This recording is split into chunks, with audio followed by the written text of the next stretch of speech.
Novamente, paz do Senhor a todos. Vou falar um pouco sobre a condicional eleição. É um ponto que é importante para mim e para você. Nós temos isso guardado nos nossos corações, porque é um ponto que ele vai dividir. Ele vai fazer entender que aquele homem, para aquele homem, realmente foi oferecido algo a ele, uma oportunidade de salvação, e depende dele crer ou não. Muito se fala da eleição incondicional, e o ponto que diverge calvinistas e arminianos se dá devido à soberania divina, da qual o homem caído e depravado necessita de uma ação de Deus, e por isso a graça ela não poderia ser oferecida a todos, porque todos não aceitam o Evangelho. Isso feriria a soberania de Deus.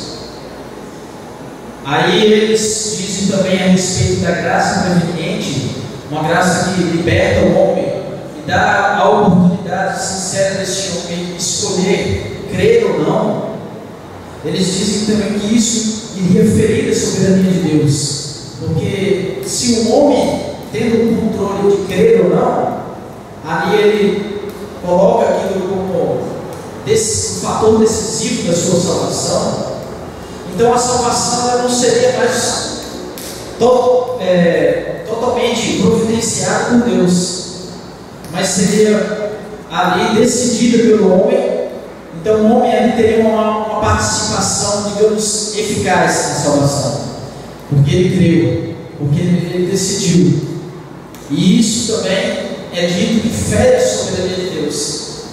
Então a eleição condicional ela é importante nós entendermos o conceito dela, porque é ela que nos faz proclamar o Evangelho de uma forma sincera. Por que eu digo isso?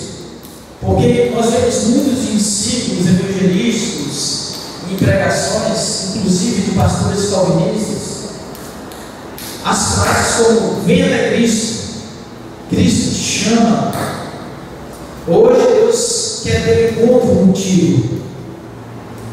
E muitos de nós, quando pensamos nesse apelo, nessa conclamação, nós questionamos se isso, na verdade, é um apelo sincero.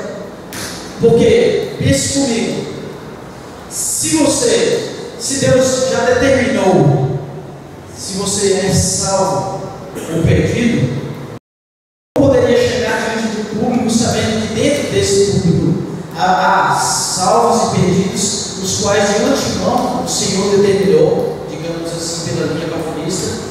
Como poderia ser sincero, fazendo um apelo de que Cristo chama cada um deles à salvação?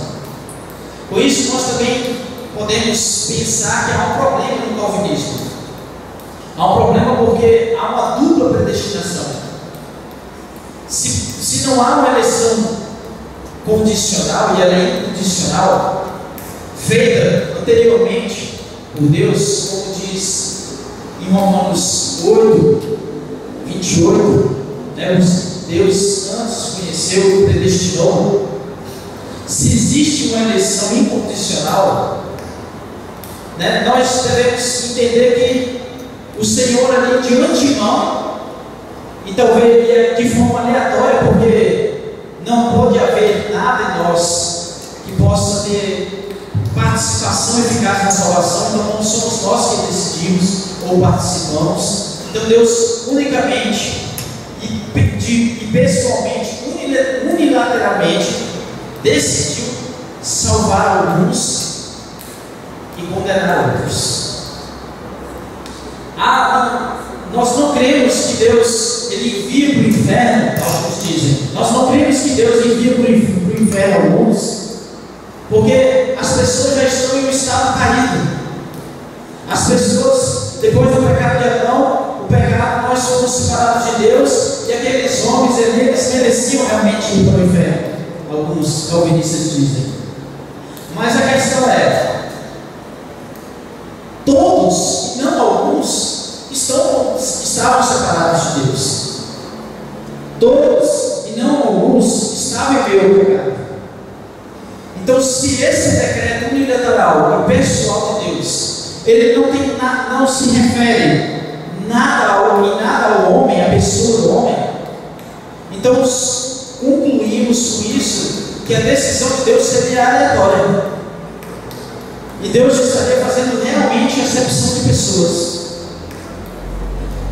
Então precisamos entender que a eleição condicional, ela torna o ato da eleição de Deus mais justa, de maneira que o Senhor ele não pode de maneira nenhuma condenar uma pessoa por si próprio, mas ele condena, como diz lá em Apocalipse, pelas obras daquele homem, porque aquele homem rejeitou a palavra e rejeitou o Evangelho de Deus. A palavra é cheia de versículos que falam acerca da condicionalidade da eleição. O próprio texto-chave de João 3,16 vai dizer que todo aquele que nele crê, que todo aquele que nele crê não pereça, mas tenha vida eterna.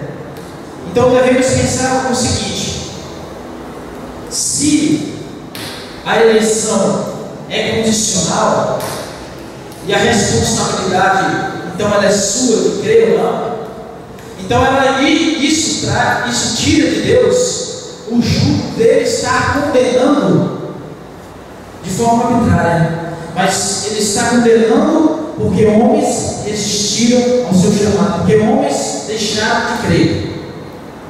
Este é o ponto-chave. O anticristo ele não quer levar ali a ideia de que o homem ele está acima da soberania de Deus, até porque devemos entender que o ato de crer ele não é uma obra meritória, ele é simplesmente um ato de não resistência.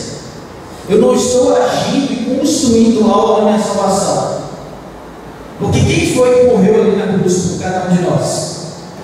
Não foi Cristo? Quem ali sofreu? Quem derramou o seu sangue? Quem foi ali crucificado, morto e ressurreto? Foi Cristo. E é esse ato de Cristo que providenciou a nossa salvação, e não o ato de crer.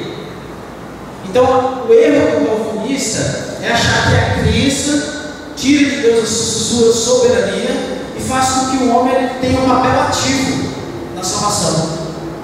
Mas nós devemos concluir que somos passivos e o nosso papel é de uma não resistência com relação a Deus. Deus ele se revela ao homem, mostra o seu evangelho através da graça, e o homem então ele medita acerca disso, da revelação divina, e ele deve decidir crer ou não crer. É isso que irá responsabilizar o homem e permitir que Deus seja justo em todo o tempo. Outro fator com relação à condicionalidade da eleição é que a fé, nós devemos pensar, quando lemos ali o texto de Efésios 2,8, o qual diz: pela graça sois salvos mediante a fé, e isso não vem de vós, é dom de Deus. O texto em si, ele não está falando que a fé é dom de Deus, não.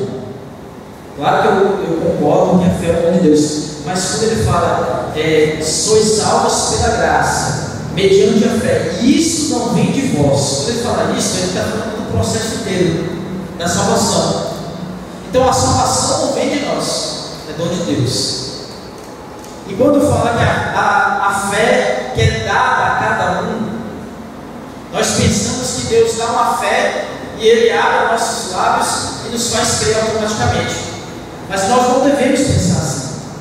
Como é que a fé é gerada no nosso coração? Pelo ouvir e ouvir a palavra de Deus.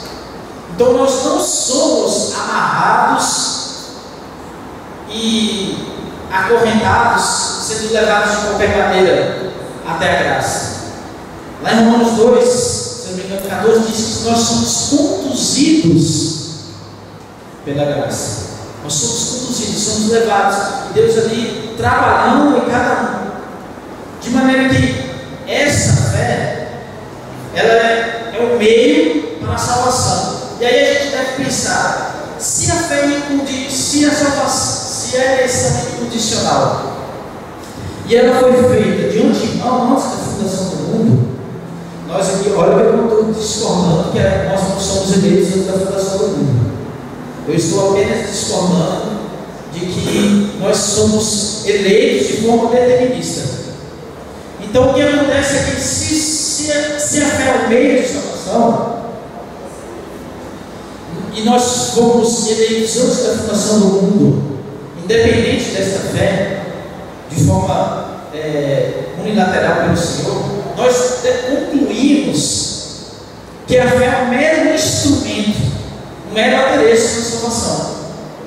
Nós com isso inferimos, se a eleição é incondicional, a fé é um mero instrumento de salvação, é um mero adereço, porque o meio de salvação não foi a fé, mas foi o decreto absoluto de Deus, segundo o calvinismo.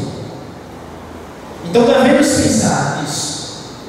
Se pela graça sois salvos mediante a fé deve ser o meio. Mas se o calvinismo diz que nós somos salvos pelo decreto absoluto de Deus, o meio de salvação foi o quê?